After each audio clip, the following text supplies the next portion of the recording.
Okay, we're gonna have to go like this. I don't like it. Can I try? Here, let's just put it in. Yeah, for some reason I want vertical. Can you rotate it? Maybe it's Everyone's watching you, just so you know. You're being watched. You're famous. Rotate. Oh, wait, I keep saying rotate device. Well, let's go back to plan A. You're gonna lock it with the screen. No, it's a screen. All right, it's a problem with the technology. It happens. Okay, ready? Yeah. Stroh. We're starting it up. Al pi zeh muvan godel ilu habrachas. Now we can understand the great concept of the bracha of the chasidecha. Right? Understanding bracha and tefillah will bring us back to the understanding of what is such a big deal about this chasidecha yivarachucha. We forgot one point in the review, which is that chasidecha yivarachucha. What do we say yivarachucha actually means? Yivarachu means bless. The chassid will bless, but what's cha is ko, which we said refers to the sphere of Malchus, which means he can bring the bracha all the way down to the sphere of Malchus. That which normal creation can only have hoda'ah for, he can bring it down all the way to Malchus. Now, we can understand the great quality of the bracha of the chasidecha, sham shachasa hima makom shebo hi haodah, that he's able to draw it down where others can just acknowledge, right? They can't draw it down. That's why you can see it's connected with prayer. That place where, like, let's say a person prays and they go to this highest place, but it's an uncertainty whether you can bring this down. The chassid can go to that same high place, but he can bring it down with a certainty, right? Not as high though. Yes, as high, because that's what the chassid is. The chassid's brachas is different than regular brachas. Oh, wow. That's what we're saying. Like, Yoducha Hashem kol ma'asecha. Regular people, let's say, can only acknowledge or pray to such a place. But chasidecha yivarachucha. Your chassid can actually take it from that place, which normally cannot be sent down with a bracha, and they can send it all the way down to yivarachu ko, into Malchus. When you make the tefillah, the request, it goes straight to Hashem. That's right. And the chassid is able to go yeah, straight he goes to straight Hashem. to, not only, it's all Hashem, but it's different levels of Hashem. Right. When you're making tefillah, you go to a place where normally you can only just have recognition that it's there. That's what you're praying to a place of like infinite oneness of God that you can only recognize. The chassid, yes, can bring it down, which is new. That's what's unique about the blessing of the chassid. It's different than everybody else's bracha, right? The bracha zu shtei mailos. When it comes to this particular bracha, it has two fantastic qualities. First of all, it's being drawn from the Orein Sof, which is above the Yishtalshlus. So it's like tefillah in that way, that this is going all the way up to the Ein Sof, where you make something new. It's not only reaching, so to speak, the source of a normal bracha. This goes all the way up to the place which is normally hoda'ah, which is basically Orein Sof, which is above the Yishtalshlus, which is the quality that tefillah has, that it reaches such a high place. The afal pikein he lo tefillah, but nonetheless, this is not a prayer. It's a request. It's a bracha, and therefore it's b'derech tzivoy. Like any bracha, you say you shall, which means he's going to do it with certainty. So here you have the best of both worlds. And the chassid, this level of tzaddik called a chassid, he's got the best of both worlds. He can reach up to the infinite place of a new will of Hashem, but he can also command it to come down. And this is like what it says in the Gemara of Yerushalmi on the pasuk v'tikzor omer v'yakam lecha, right? So the pasuk, which is from Eov, there's some like tricky psukim in there, but the pasuk basically says that Tigzor v'omer, the way I think you read this is that Hashem will make a decree and say something, right? V'yakam lecha, but the tzaddik will come around and say the opposite, and it will be established for him, for you, right? Which means that even though there could be a decree against what this chassid wants to bless, right? His blessings go all the way up to the place of a yehi ratzon, of a new will. Even if previously there was a decree against this, he can make a new will and bring it down, and his will be favored over Hashem's previous will. That's what that verse means. Tigzor omer v'yakam lecha. And then he says here what it says in the Yerushalmi to explain that verse, which is hopefully similar to what I just said. Afilu hu, even if he HaKadosh Baruch Hu omer hachein, Hashem says this. V'at omer amar hachein, and you say this, the tzaddik says this, didach kaima, didi lo kaima. Yours, says Hashem, will be fulfilled, mine will not be fulfilled. So even if Hashem says this and you say this, tzaddik, yours will be fulfilled and mine will not be fulfilled, says Hashem. That's what that pasuk in Eov is telling you. There's such a concept that the tzaddik can basically overrule Hashem. We had this in our Yagam last week where I think when I can't remember which Rebbe it was. He someone came to him saying he wants something to happen, like he wants some brachas for whatever. And this Rebbe, he knew that he wasn't going to get this, but he still davened for him. And Hashem did change his will, but like this Rebbe, he pretty much gave up his place in the world to come.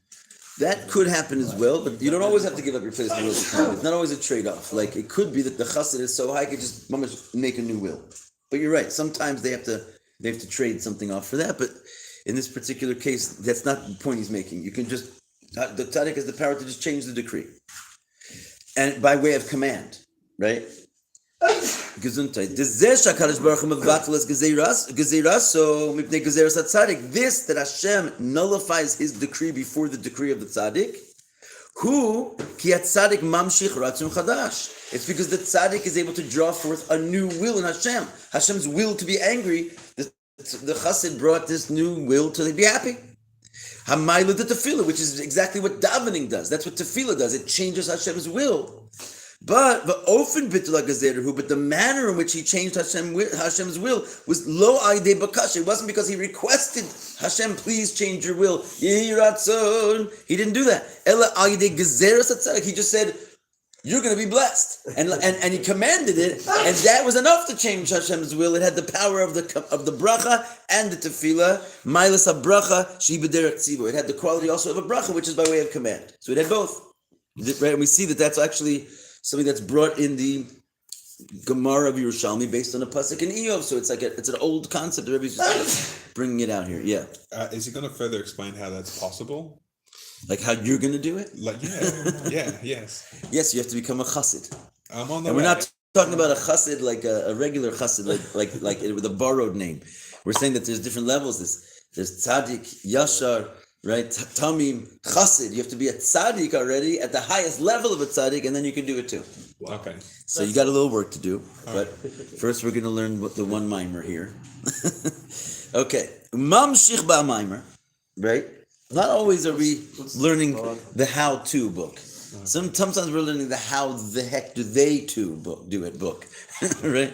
Just knowing there is such a thing in the world seemingly is enough inspiration for us to daven better.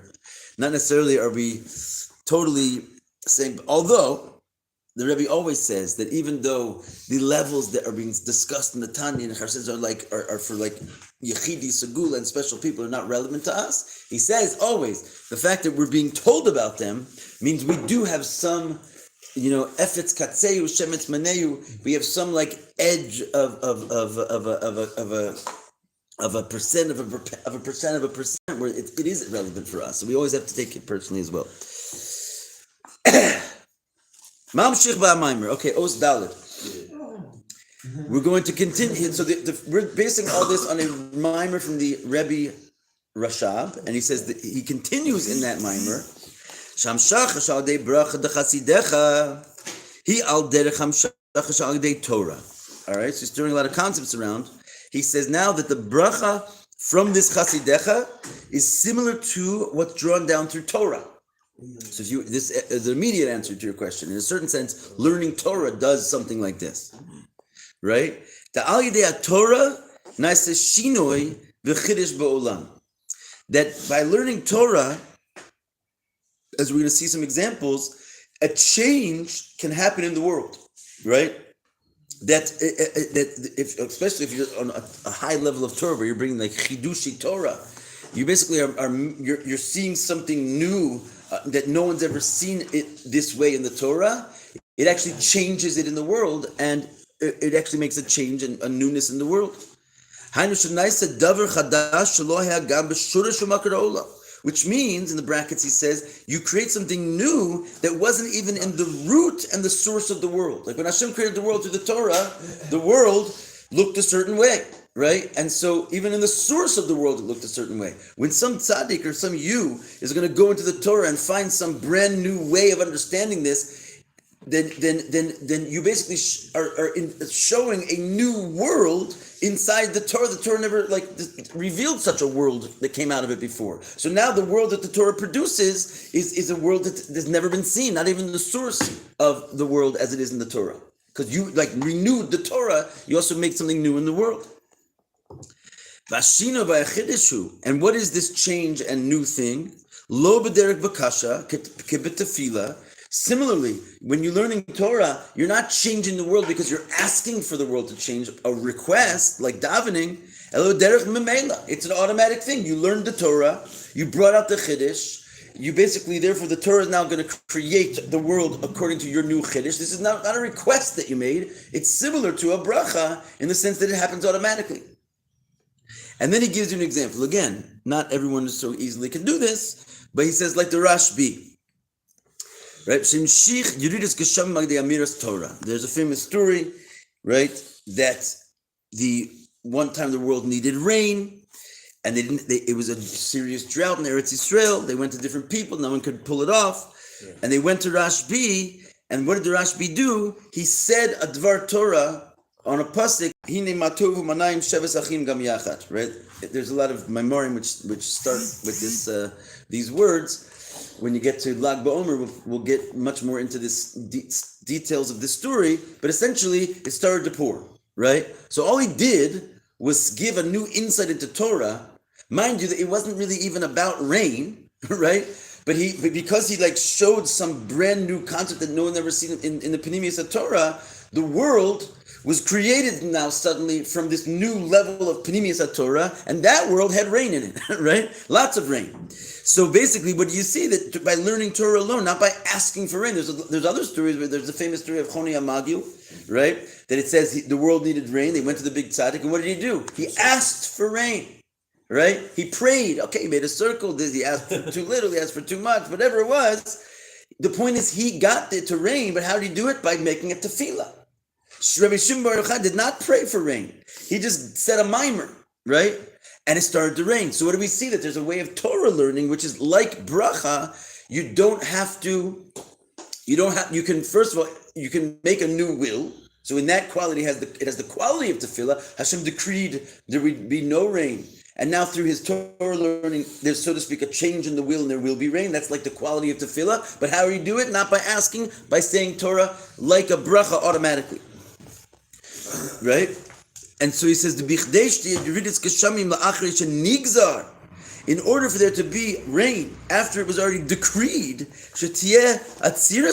that Hashem, obviously, there was a drought because there was a decree against the world. There should be a drought. So now if there is to be rain, despite that this decree is there, the only way to do that is by making a new will inside of Hashem. You have to change Hashem's will for rain as opposed to the opposite of rain. And nonetheless, just by saying Torah, he made a new will, and he did it without asking. It was an automatic. Bli avoda v'yagia. And he brings another point here, that he didn't even have avoda and yagia. He didn't have to toil. He just with joy said a mimer, right? Said some Kabbalistic reality on that pasuk, Hine matov. Was it real, Rabbi, or fake? It was real rain.